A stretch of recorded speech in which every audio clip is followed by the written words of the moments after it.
I bet. Anybody spam high YouTube. Does the CIA listen through our phones and laptop cameras? Yes. I hate to say it. They can take over your smart television and turn the speaker into a microphone so that they can listen to what's being said in the room even when the TV is turned off. I knew that already. Hello, I'm John Kiriakou. I'm a former CIA counterterrorism officer and former senior investigator for the U.S. Senate Committee on Foreign Relations, and I'm here today to answer questions from the Honesty Box.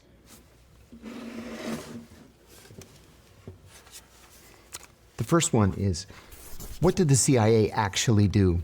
There are Who in the chat knows what they are? several answers to that question. What the CIA is supposed to do, what it is legally tasked with doing, is very simply to recruit spies, to steal secrets, and then to analyze those secrets, to give the president and other senior policymakers the best information with which they can make policy. Now, in real life, it's not that simple. The CIA does whatever the president tells it to do. That could be to overthrow foreign governments. It could be to implement covert action programs, to influence the foreign media, to even kill people. It just depends on who the president is and what policy he wants to implement. What skills make a good agent? You might be surprised by the answer, actually. The CIA, when it recruits spies, when it recruits operations officers, doesn't necessarily look for the big, buff guy who works out, every day or 6 days a week. They look for people who have sociopathic tendencies.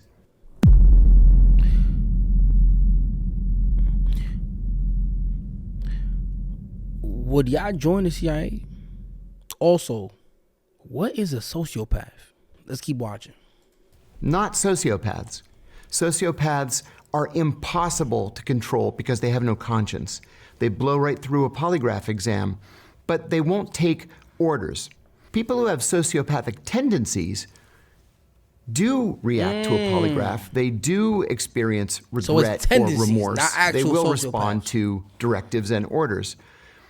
I'll give you an example. When I first was recruited by the CIA, I was asked in a group of new hires what we would do if we got a cable from CIA headquarters ordering us to collect information on the Indonesian economy. You recruit the Indonesian economic secretary, you make him your best friend, you spend money on him, your wives become friends, you vacation together, but you learn that he is just not recruitable. So what do?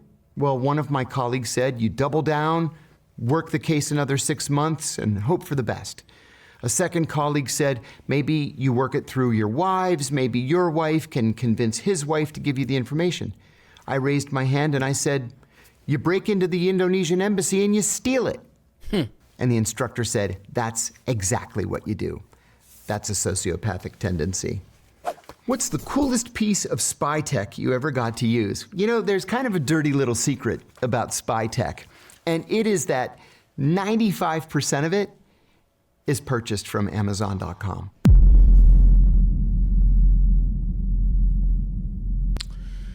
In other words, we could all buy it. 95% of it, you could buy it on Amazon. Somebody said, drop the link. Meta glasses. Okay, tell me a item you seen that you feel like that's on spy. Some people said meta glasses. Okay. What's some other like? Because I be seeing on TikTok, like even the Airbnb plug cameras they be doing. They be having cameras inside of chargers. They got tactical pens and shit. You could low key buy a lot of shit, bro. Who's using it though? Seriously. Because And for it what? is cheaper For me? and it is quicker just to go online and buy it and then use it operationally than it is to invent it from scratch. The coolest piece of spy tech that I ever used was, it was a leather briefcase. I just went into the local marketplace in Pakistan and bought it. I think it cost the equivalent of like $10. And over the course of 3 days, one of our technical officers pulled the threads out of it, installed a wire all the way around the briefcase, which could act as a listening device, and then packed the area around the wire with these little teeny tiny batteries that I had never seen before. And then he sewed the whole thing closed again. So I walked into a meeting with my little briefcase. The bad guy took the briefcase from me, opened it up, looked through it. It didn't have anything in it because it was all sewn into the lining.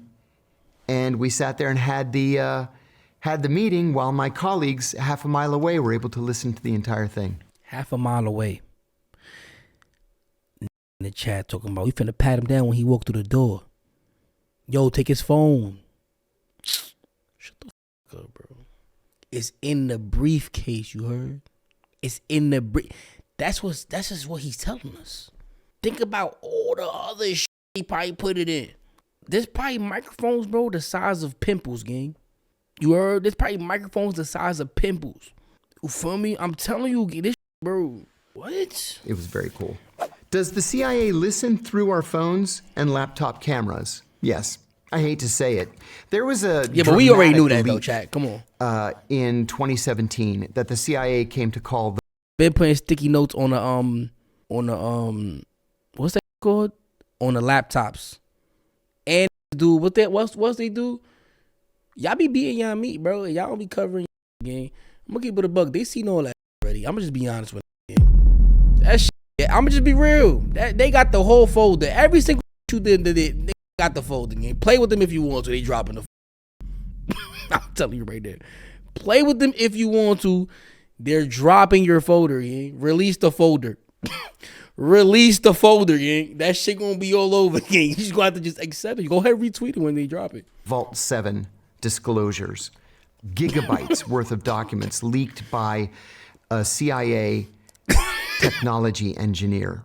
What he told us was that the CIA can intercept anything from anyone, number one. Number two, they can remotely take control of your car through the car's embedded computer. To do what? To make you drive off a bridge, that's crazy, into a tree, to make you kill yourself and make it look like an accident. They can take over your smart television and turn the speaker into a microphone so that they can listen to what's being said in the room even when the TV is turned off. God knows what else that they can do that hasn't been leaked. Are hitmen real? Yes. Yeah, hitmen are real, but that's obvious. Waymo. Who in the chat ever been in a Waymo? That's like the Ubers without the drivers. Anybody in the chat I've been in a Waymo. I did it on Snapchat. Me and Makio. We was panicking, but we got home safe. Never. Listen. So I saw a story, right? Like 5 years ago. And it was this guy who was in a Tesla. And he said that his accelerator got stuck. And I was like, what, like, how, like, I mean, I guess in theory it sounds possible. But like, nigga was hauling ass on the highway. He survived though. The cop was able to overpass him. Oh, it was a Toyota? Whatever the f it was, bro, that shit had to have some, you know what I'm saying? That was a little funny, bro. What if they tried to take him out, you feel me? And they failed because a cop car got in front of it and was able to slow it down. You see what I'm trying to say? Like, if you could take control of anything electric, that's why when they tell me, oh, my Tesla's faster than your whatever, I don't give a because you're not saying your car is faster than my car. No, your computer with wheels is faster than my car.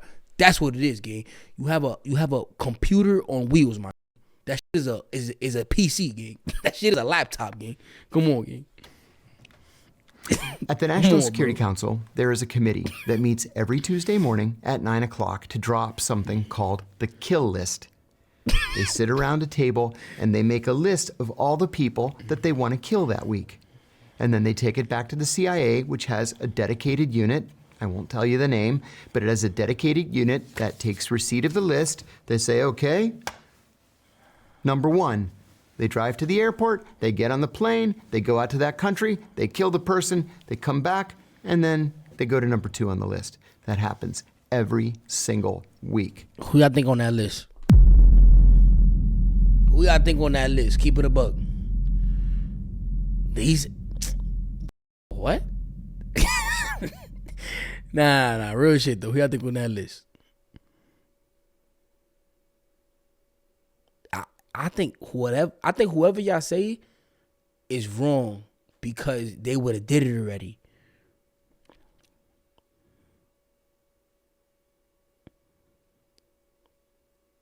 You know what I'm saying? That's what I'm saying though. Now, we can have a conversation. Okay, maybe I ask a different question. Instead of who y'all think is on that list, who y'all think was on that list? Past tense now. Let's talk about it. That's crazy he's saying that though too. Can he even be talking like this? That'd be a little funny to me too. How we know this nigga real? I don't know, bro.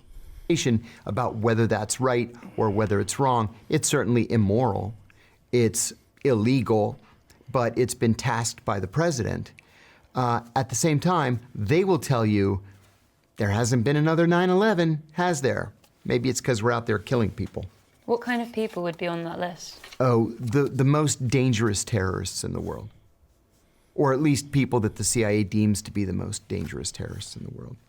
How does the CIA recruit spies in foreign countries? That cuts right to the, all we do is talk shit on very our heart of what recruit spies in foreign countries. That cuts right to the very heart of what the CIA is. The CIA trains its officers in something called the asset acquisition cycle. It has 4 steps: spot, assess, develop, recruit.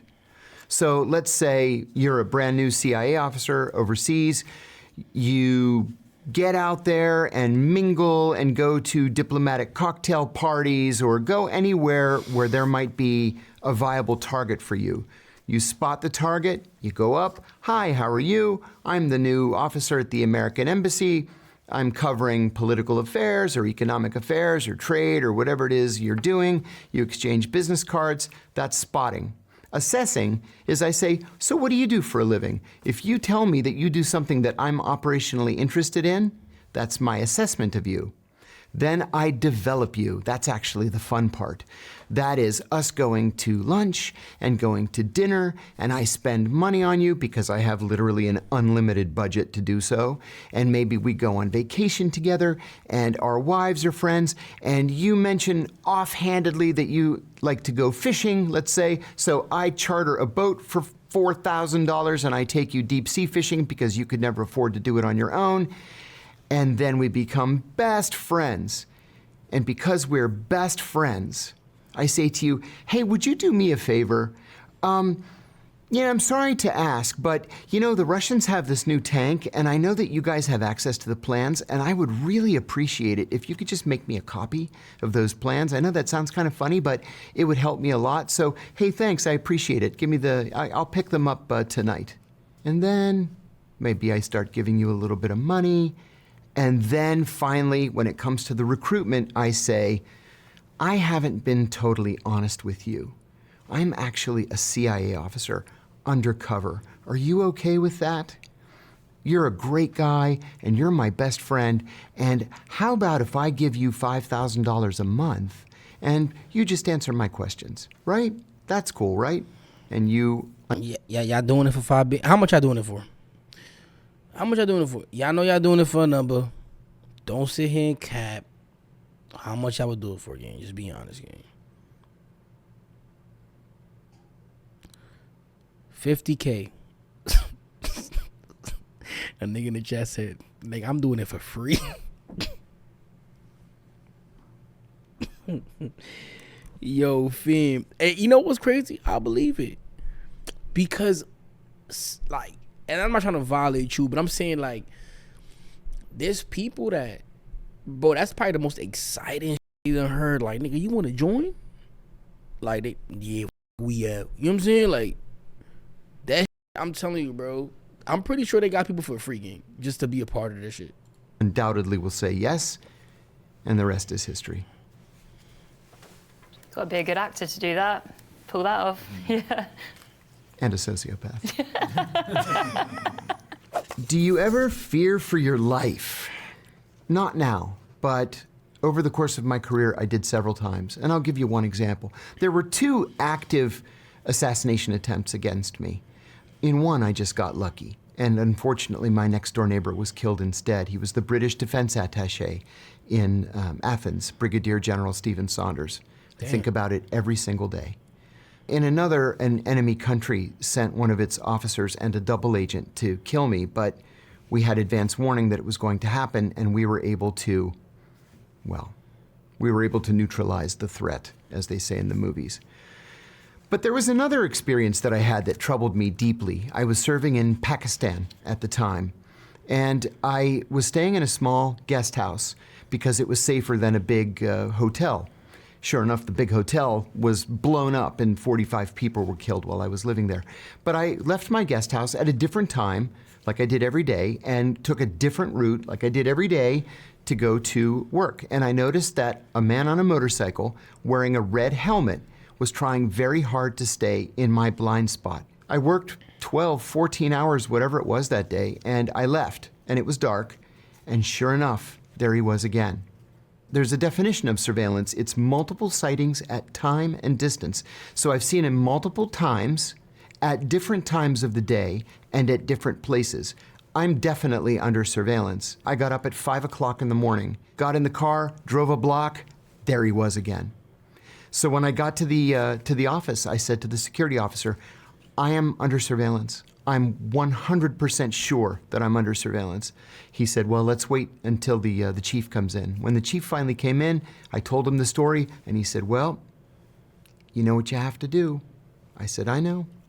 I'm gonna kill him if I see him this afternoon. I was worried about it all day, and gangster. I was waiting for that. I'm like, bro, you already know the life you living, gang. You already know the life you living, bro. You might as well just crash. Just crash, gang. You know what I'm saying? Like, you know he following you. You know he on that. You know you pulled up. He pulled up too. Question is, who gonna be still standing after this? You feel me? That's what I'm saying. Like, just go ahead and crash. all my coworkers came up to me that day to slap me on the back and say, don't worry, we're all gonna be out there. We're gonna have a whole security team. I said, I know, but I never killed anybody before, and I'm so worried that he's gonna kill me before I get a clear shot at him. That afternoon, Nah, you see? I had a... I think he's farming. He gotta be farming, Chad. He's farming, gang. He's sympathy farming. That's what he doing, bro. You think he ain't got a body under his belt? Come on, bro. Gang, come on, Chad. Come on. Talking about, I didn't know if I was gonna hit my shot. Nigga done killed 25 already talking about, you don't know he gonna hit his shot, gang. Stop the cap. Meeting at a safe house that we shared with the local service. And on my way out at the end of the meeting, and I don't know why I did this, but I turned around and I said, Nigga's an MVP. General, are you following me? And he said, no, why? And I said, because I'm under surveillance. And if I see this guy again, I'm gonna kill him. And I never saw him again. I learned later. You never saw him again because nigga put him in that pack. That's why he never saw him again. That's why he never saw him again. That several of their officers were sitting around and saying, you know, that new American guy, he's such a nice guy. Nobody's that nice. I wonder if he's being nice just to try to make us drop our guard. And they decided to put the worst surveillance officer in their entire intelligence service on me. And if I hadn't said something that afternoon, he would be in the ground today. Does Trump have the UK and Europe's back? No, he doesn't. When we hear from journalists or political figures that Donald Trump doesn't like the Europeans, he doesn't like NATO, he doesn't like the European Union, we should take the man at his word. I don't think he does have Europe's back, or even the UK's back. When he says America first, he means America first whatever that means, he has an idea in his own mind. But I don't think he cares one whit about Europe. Y'all think World War III happens, USA gonna have any allies, chat? Like, what y'all thinking? Like, is he gonna have any allies, my nigga? I'm gonna keep it a buck, gang. Chat. We catching that flight, my nigga. We out. We out. What we out to? Let's keep it a buck. What we out to? Now, it can't be a far flight, though, gang. Because we might not make it that far, gang. It gotta be some close by, bro. Where we out to? Yo, we should just all go to DR, gang. Dead ass. And wait till the shift blow over. Which film or TV series portrays spy work the most accurately? Great question. I will tell you that at the CIA, we watch every single spy movie and spy series. All of us do. I'm proud to say that I have been the script advisor on The Bourne Ultimatum, on Kill the Messenger. Oh my God, Bourne Ultimatum. That shit is hard. Jason Bourne. Hard. And on Burn Notice. We love this kind of thing. Most of them have nothing whatsoever to do with the reality of the CIA, except a couple. In terms of TV, Homeland. Wow, they got it right. The only thing that they got wrong was if you go crazy, they send you to the hospital until you're not crazy anymore. In movies, there was a movie that came out in 2004 called The Recruit.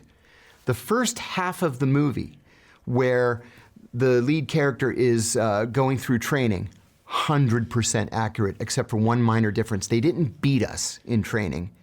Everything else that he went through, whew, we went through it in spades. Most other movies, stinkers. And listen, just as a general rule, if somebody calls the CIA the company, turn it off. Is social media the biggest intelligence gathering tool today? It is absolutely one of them, yes.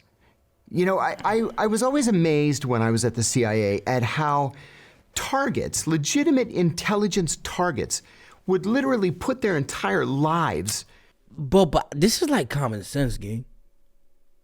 Like, and I'm a dabble on that topic right now. On LinkedIn and Facebook. Incredible. You don't even have to do any research. Yo. They lay it all out right there on the screen for you. So the answer is yes. If you value your privacy, if you don't want to pop up on the radar, you have to stay away from social media. Bro, look, bro. Yo, all right, listen. He basically saying, y'all make it too easy for the government. That's a fact, chat. That's a fact. Bro, I done seen hood niggas dead ass say, bro, the feds watching. You're posting, gang. Like, your dad posts. Are you a content creator or are you a street? Like, which one are you? You're showing you. Like, what the are you doing? You know what I'm saying? And then niggas go to jail and they be like, bro, them watch. You're posting. Like, make it too easy, chat. Like, so, and I be wondering, like, it's common sense, in my opinion. You feel me? But common sense ain't common, chat. Look, he's saying it right here. But you know what I'm saying? That's come on, let's be real, chat. Let's be real. Nah, I don't think it's just I think any bro. Listen, real shit. I'm glad I'm a streamer, gang. Let me tell you something, gang. If it was something else, I would never have social media. What's the point of having social media, gang? Nah, real shit. What's the point of having social media, bro? Like, why do you want to be on social media, man? You dick riding, man. Like, if I ain't have this, I would have had an account with a fake profile picture with a dog. I would have been chilling. You feel me? But what if? But let's talk about it though. What if made social media? And you know what I'm saying? Like they probably did. I'm not even gonna get too deep right now with that. Hold on though. What was 9/11's impact on the world? I'm not even gonna get too deep with that. Hold on though. I was in the CIA's headquarters on the morning of 9/11. Well, we Everybody's knew we were at war. Facts. And one of the first thoughts that I had that morning was, does Osama bin Laden have any idea what he's done? Does he have any idea how many people are going to die? We all knew what the American response was going to be. It was going to be merciless. The question is, what was 9/11's impact on the world? It was dramatic and lasting. We're almost 24 years after the 9/11 attacks, and we still can't go through airports with our shoes on. Untold trillions of dollars have been spent on counterterrorism and defense, and that is probably never going to change. Why are there so many wars in 2025? Well, do you want my real answer or do you want my diplomatic answer? My real answer is the U.S. has a defense budget that is bigger than the next 8 largest countries combined. After 9/11, the U.S. entered into something like a permanent wartime economy, where if we didn't have a war to fight and to finance, we would actually go into recession. Now, we see ourselves as the world's peacekeepers. In many cases, we're not. We tend to be places where we're not wanted or welcome, and we end up forgetting to leave. There's an old joke inside the CIA about Iran. Like, why would Iran put its country right in the middle of all of our military bases? There you have it. Why are there so many wars? It's because the U.S. has an activist foreign policy, and sometimes we make friends on the wrong side of issues. Can the CIA make someone disappear without a trace? You bet they can, and they do all the time. In the immediate aftermath of the 9/11 attacks, the CIA created, for example, an archipelago of secret prisons, and they would just disappear people. We would capture people in al-Qaeda safe houses, for example, let's say in Pakistan or Afghanistan, and we would ship them off to these secret prisons. And when I say secret prisons, I mean in many cases they were so secret that even the presidents and prime ministers of the countries where the prisons were based didn't know that there were secret CIA prisons in their countries. So the CIA can make... How would you do that? I guess you would hide them in plain sight. You hide them in plain sight. Right? Come on, Chad, lock in. People disappear in that respect. They can kill people and just bury them, in some crazy foreign land and nobody would ever know. But if you're a CIA officer, or better yet, let's say you're a KGB officer and you want to defect, the CIA will give you a completely new identity, more money than you can ever count, and you and your family can live happily ever after, under the name John Smith, and nobody would be the wiser. How does the USA track terrorist threats? They use something called the terrorist matrix. It's also called all-source intelligence. Believe it or not, members of terrorist groups actually give press interviews in which they telegraph what they're going to do in their next attack. That's one way, the media. Electronic surveillance. No. It could be intercepting cell phones, intercepting emails, intercepting encoded messages, even intercepting messages from game platforms. We have satellites that track these things. We have spies providing what's called HUMINT, short for human intelligence. So you use literally every source at your dispense and put this matrix together to try to disrupt that next attack. I used to try to rage bait the NSA, the CIA, all the A's, all of them. I used to dead ass just try to rage bait them niggas, bro. I'll get in the game, just start saying shit. Just to see if niggas gonna show up. Dead ass. I was like 13 years old. I don't know if anybody know what I'm talking about. I would get on the phone, gang. I call like my friend or some shit. They definitely got a profile on me or some shit. I call my friend, yo, bro, that bomb gonna be ready at 6. I bet I'm gonna pick it up. Say like that just to see like, alright, niggas gonna show up. Niggas never showed up. Word of my mother, I was rage baiting left and right. That shit never worked though when I did it. I never saw the black trucks, like, word of bro. Can you be a spy and have a moral compass? What a great question that is. I'm going to say yes because I had a moral compass. It cost me my freedom. Somebody say they knew your ass ain't had no body. It cost me my job. It cost Yo, me family. But it was worth it. There are some things that you are tasked to do as a CIA counterintelligence officer that you just have to say no to. There are some things that are so immoral, so unethical, in many cases so illegal, that you just should not do it. What is the most controversial thing you've worked on or heard about? It has to be the torture program. I went to prison for 23 months for going public with the CIA's torture program. I went on ABC News in the United States in December of 2007, and I said three things. I said the CIA was torturing its prisoners. I said that torture was official U.S. government policy. And I said that the policy had been personally approved by the president himself. The FBI investigated me. They determined I had not committed a crime. Then Barack Obama became president. They secretly reopened the case against me. I was indicted and charged with 5 felonies, including 3 counts of espionage for giving this interview. Remember, espionage can be a death penalty charge. I had 3 of them. Well, I hadn't committed espionage, and finally they dropped those charges. But I ended up taking a plea to a lesser charge just to make this thing go away. I had 5 kids at home. I had gone bankrupt from the legal expenses, and I was facing 45 years in prison. They offered me 23 months, and I took the deal. But I would do it again today if I had to, because somebody had to stand up and say that this was wrong. Shouldn't torture be legal if we are protecting American lives? Absolutely not. Not under any circumstances. Torture doesn't work. Torture is illegal. Who in the chat ever got tortured? Keep it a buck. RP my granny, she dead tortured me again.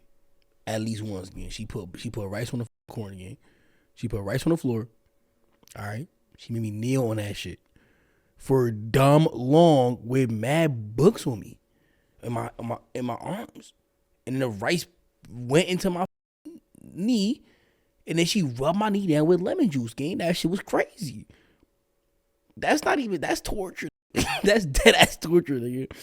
Nah, I did learn from that though. I never up again with her. I said, yo, I'm never dealing with that shit again, gang. So in a way, it did work though. I'm not gonna lie. Internationally, it is immoral, and you end up making a recruitment video essentially for your greatest enemies.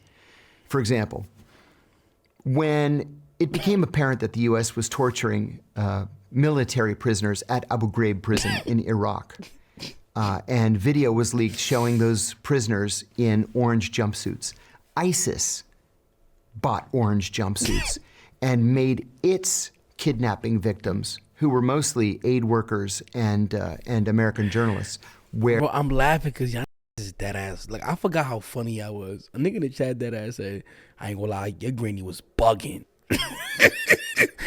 like what make you like, yo, y'all dead funny, yeah. Wear orange jumpsuits and then beheaded them on camera. They did that only because go back. Prisoners legal if we are protecting. You end up making a recruitment video essentially for your greatest enemies. For example, when it became apparent that the U.S. was torturing military prisoners at Abu Ghraib prison in Iraq, and video was leaked showing those prisoners in orange jumpsuits, ISIS bought orange jumpsuits and made its kidnapping victims, who were mostly aid workers and American journalists, wear orange jumpsuits and then beheaded them on camera. They did that only because the U.S. was torturing its prisoners. So torture does not work. Torture is illegal. It is immoral. It is unethical, and no one should be in the business of doing it. What's the most dangerous country in the world right now? Also a good question. There are several. And I've been to all of them. I never got to go to the nice places. I went to 72 countries with the CIA, and almost all of them were. Yo, y'all bugging in the chat. A nigga just said, a nigga in the chat said, I remember when I got beheaded in like 2017. Like, what are you saying, bro? Why are you saying that, gang? You never got beheaded in 2017, gang. Like, why would you come in and say that, gang? You never got, come on, bro. Don't say like that, bro. You still in the check. So how you writing in the check, gang? Like, come on, bro. Just awful. Some of the most dangerous places in the world are Yemen, Somalia, Gaza, Afghanistan, parts of Pakistan. You have to sleep with one eye open. You just never know how bad things are going to get. And I'll give you an example. I went to Yemen 5 times, and every time I went, it was worse than the previous time. The 5th and final time that I went, we were only allowed to stay at one hotel. The hotel had a 30-foot high wall around it to protect it from bomb blasts. You couldn't stay in any of the other hotels by then. Well, the day after I arrived, a group of South Korean diplomats arrived. And on the drive from the airport to the hotel, they were ambushed and they were all killed, 6 of them. A couple of days later, a group of South Korean intelligence officers arrived to investigate the murder of the 6 diplomats. And they were ambushed and they were murdered. And so the South Koreans just closed their embassy and went home. Damn. That's a pretty dangerous country. What do you make of U.S. foreign policy right now? A complete and utter disaster. I've never seen an administration that works so hard to offend and alienate our friends. Threatening to invade Canada? That's an act of war. Canada is not just a NATO country, but it's a Five Eyes country. Five Eyes being the US, the UK, Canada, Australia, and New Zealand, the closest alliance in the entire world. And what, we're gonna send an army to Canada and overthrow them? It doesn't make any sense. Even if you're joking, why would you even joke like that out loud? We don't coordinate with our European allies. We're threatening to invade Panama, to take the Panama Canal. We're threatening to invade and annex Greenland. It's craziness. So I'm not a big supporter of U.S. foreign policy. Any Canadians in the chat? Any Canadians in the chat? Shout out to the pool team, my nigga. You feel me? I went over there. I was in the trenches. You feel me? I was in Ajax. You know what I'm saying? Walked the streets of Ajax. You feel me? Had everything on me. I was sturdy over there. You know what I'm saying? You know what I'm saying? What you saying, Crody? Right now. Does China actually pose a real risk to the West? I think no. And I'll tell you why. China simply does not have a history of expansionism. If you put aside Tibet, which the Chinese have always claimed to be a part of China, the Chinese have never invaded another country. They had a little border skirmish with the Vietnamese in the 1970s. They had a little border skirmish against India in the 1960s. But they don't invade countries. And they have only one military base outside of China. It's in Djibouti, and believe it or not, they share it with the United States. It's the US that sees China as the big threat, and Australia and the Philippines kind of see China as a threat. But the Chinese are perplexed as to why we so distrust them. But what about Taiwan? What about Taiwan? So I was talking to this Chinese dude, and he said that Taiwan is China. But I didn't understand what the he was talking about. I did my homework on it. Did a lot of like research and shit. Didn't really fully understand but they seem to have like some history. So next time I see Ray, I'm gonna ask Ray and see what he thinks about all this. You know what I'm saying? Because I didn't understand it. Yeah, Ray. And I saw a clip with Ray and another Chinese guy, like his uncle, like his Chinese uncle. And his Chinese uncle told him no. That is not the same. I mean, that is the same. That like, I don't know. Like, we need to figure that out. Next time I see Ray, we're going to figure this shit out, bro. Is there a threat from China to Taiwan? Of course there is. Taiwan is also seen by the Chinese as being... But Ray be acting slow, though. He be acting slow. He be knowing, bro. I done caught him like, you know when you catch somebody acting stupid, I be catching him, gang. And he don't like when I catch him. Watch. Well, I'm gonna get him on stream, bro. And he gonna farm the fuck out y'all niggas. But why? You're going to see him, nigga. He dead ass not stupid as shit, bro. He be act. You know who else do that shit too? Let's watch the video. Being a legitimate part of China, but there's no indication that the Chinese are preparing any offensive measures against Taiwan. I just don't see what the big threat is. Is the CIA or MI6 more elite? MI6 is an absolutely top-tier, That's the British first-rate one, right? but it's like comparing apples and oranges. At the CIA, we used to say how much we wished we could be like MI6, because MI6 is small and it's lean, and when they decide to do something, by God, they go out and do it. At the CIA, when we decide to do something, we have 6 layers of bureaucracy that we have to go through to finally get permission. And then the attorneys get involved, and then you have to send it to the president, and then he has to sign it or change it or reject it or do whatever it is he has to do. They don't have that kind of a problem at MI6. They just report directly to the prime minister, and they can get things done. The CIA has a budget that absolutely dwarfs the MI6 budget, and we have our own, high-level technology budget, satellites and spy planes and all kinds of crazy things. So they're both great services, but they're different at the same time. Are sleeper agents real? Yes, they are. And the country that is the best at using sleeper agents is Russia. The United States doesn't have a program of sleeper agents, and I'm frankly unaware of any Western intelligence service that has sleeper agents or that uses sleeper agents. The Russians have an army of sleeper agents. In fact, just in the last 2 or 3 years, a group of Russian sleeper agents in Northern Virginia, including one in my neighborhood, were disrupted and arrested.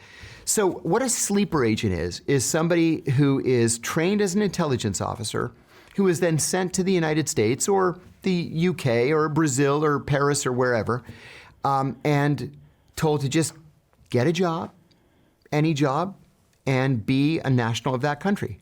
And so you've got people who, in the case of what happened in Washington recently, one was an elementary school teacher, and one worked for an airline. Everybody thought they were Americans, and in fact, they're collecting classified information, mostly from U.S. defense contractors, and secretly transmitting it back to Russian intelligence in the evenings. They were disrupted and expelled from the United States. Is chief of disguise a real job? You bet it is. They have the most fun in the world. On the day that I got hired, I was sitting with 2 other brand new officers, and I sat down. I said, "Hi, my name's John. It's nice to meet you both." They said, "What are you going to do here at the agency?" I said, "I'm going to be an intelligence officer. I have degrees in Middle Eastern studies. What are you guys going to do?" The woman said to me, "Oh, I just graduated from the Falls Church, Virginia Academy of Beauty." Academy of Beauty.